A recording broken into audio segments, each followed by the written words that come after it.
আমি ঢাকা শহরে মিরপুর দেখেছিলাম বস্তির কিছু এলাকা, কিন্তু আমার ধারণা ছিল না আমাদের সারিয়াকান্দিতে বস্তির মতন কিছু এলাকা আছে। এখানে মানুষ যদি মারা যায় সে মানুষকে সরাসরি বের করে নিয়ে যাওয়া কঠিন, কারণ হচ্ছে এত ঘিঞ্জি এলাকা, এবং ঘিঞ্জি এলাকার মধ্যে আমি একটা যে ধরনের বডি শেপ আমার, এই মানুষকে আসতে হয়েছে একটু কাত হয়ে না আসলে আমি 2 মোড়ের যে দেয়াল থাকে দেয়ালের সাথে আমি বেঁধে যাই।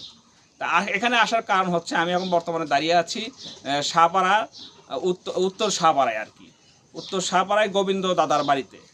গোবিন্দ দাদার বাড়িতে আসার কারণ, ওনার হচ্ছে 4টি মেয়ে, 4টি মেয়ের মধ্যে 3টি মেয়ের বিয়ে হচ্ছে, একটি মেয়ে এখনও বিয়ে হয়েছিল, এখন অন্য কারণে সে বাসায় আছে, সেটা ফ্যামিলিগত সমস্যা সেখানে তাই, এবং হচ্ছে তারা একটা ছোট বাচ্চা, এবং হচ্ছে গোবিন্দ দা এবং তার বউ, মানে 4টি মুখের আহার জোগানের পর তার একটি টিন কেনার সামর্থ্য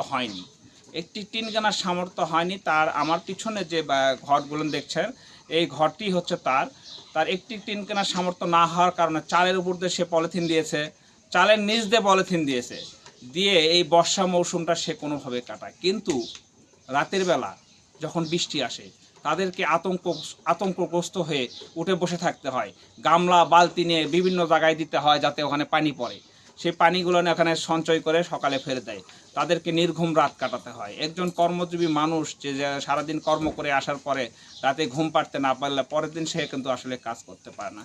কিন্তু জীবনযুদ্ধ এরকমই, গ্রামের যে গরিব মানুষগুলো তারা এভাবেই বছরের পর বছর টিকে আসছে।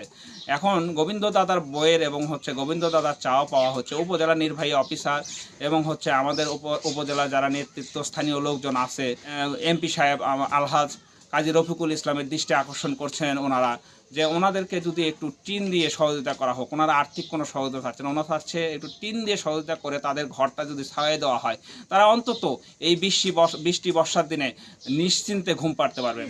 আসলে আমি ঘরে থাকতে পারি না, আমার ঘর দিয়ে শুবার পারি না, আমার ঘর বিছনা খাতা আমার ভিজে যায়। আসার আগে আমি বিছনা খাতা জড়াইয়া থুই, পানি পরে তিরফলার উপরে, তারপরে ছেঁচে ফেলে দিই।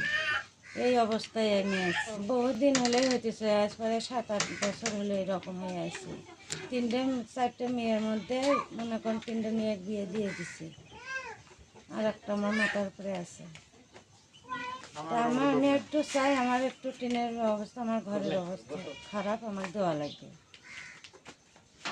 আমি যদি করতে পারলাম না তাহলে আর আপনাদের কাছে হাত পাতাইলাম না। আমি একটু টিনের কাছে দাঁড়িয়ে করছি, আমাকে একটু টিন দেওয়ার লাগবে, আমি একটু টিনের সাহায্য চাই।